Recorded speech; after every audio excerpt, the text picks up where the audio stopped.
नमस्कार दोस्तों, मैं प्रकाश कुमार। कंगना रनावत ने फिर से एक विवादित बयान दे दिया है किसानों पे।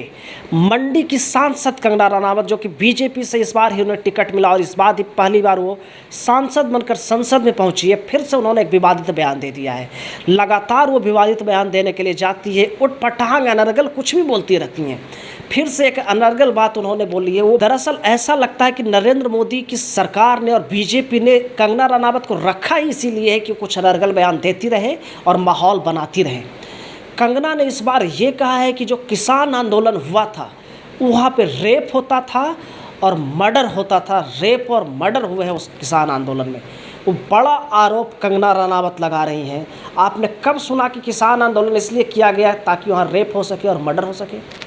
किसान आंदोलन जो कि एक बहुत सफल आंदोलन था, ऐसा आंदोलन जिसने सरकार को झुकने पर मजबूर कर दिया था और 3 काले कानून सरकार को वापस लेने पड़े थे, उस पे कंगना ये कह रही हैं कि उसमें रेप हो रहा था, मर्डर हो रहा था।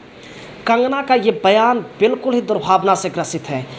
पहले भी वो किसानों के खिलाफ जहर उगलती रही हैं। पहले भी उन्होंने ये कहा था कि ये किसान नहीं है जो बैठे हुए हैं, ये खालिस्तानी बैठे हुए, आतंकवादी बैठे हुए हैं। उसने ये भी पहले बोला था कि ये लोग 500-500 रुपये, 100-100 रुपये लेकर बैठने वाली भीड़ है, जिस पे पंजाब की एक सीआईएसएफ की अफसर, सीआईएसएफ की सिपाही नाराज़ हो गई थी।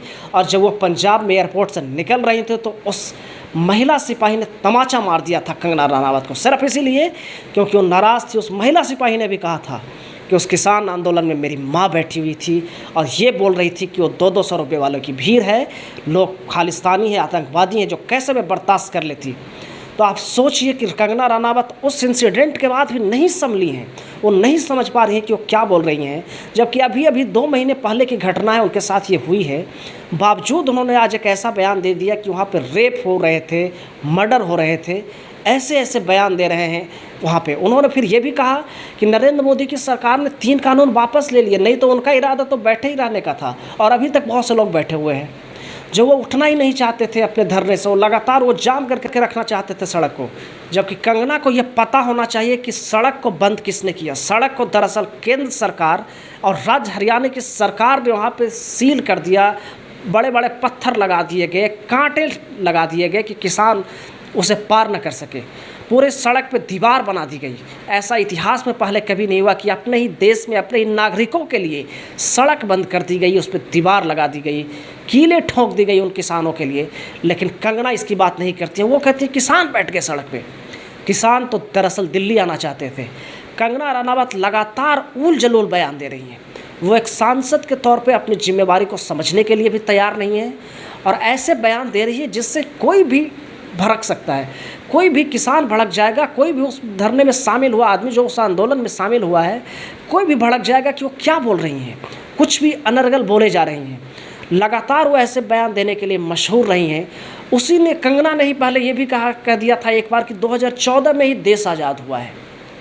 मतलब कंगना कुछ भी बोल सकती है, जबकि देश 1947 में आज़ाद हुआ, उन्हें 2014 में आज़ादी मिली हुई दिखती है।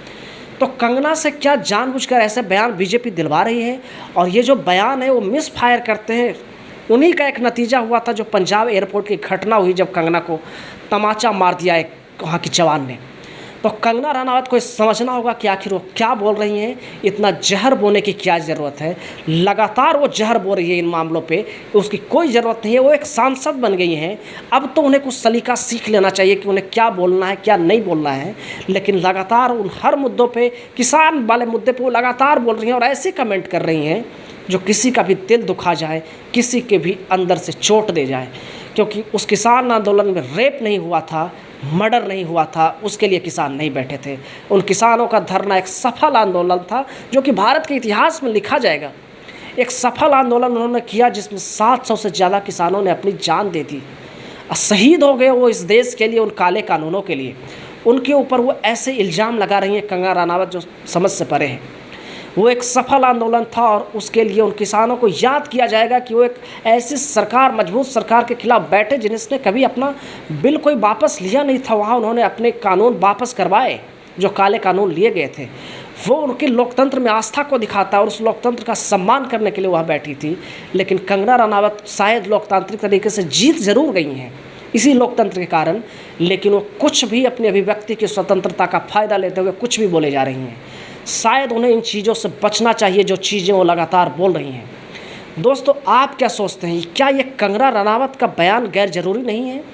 उन्होंने जो बोला है इस पर आप सहमत हैं? इस पे आप क्या सोचते हैं, कमेंट करके ज़रूर बताइए कि क्या किसान आंदोलन एक नापाक आंदोलन था?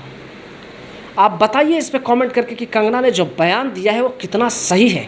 क्या वहाँ रेप और मर्डर होता था? क्या वो किसान रेप और मर्डर करते थे? ऐसा आरोप कंगना रनावत लगा रही हैं, ये कितना सही है? बाकी वीडियो अगर अच्छा लगा हो तो इसे लाइक, शेयर और चैनल को सब्सक्राइब जरूर कर दीजिएगा। हम मिलेंगे आपसे अगले वीडियो में, तब तक के लिए नमस्कार।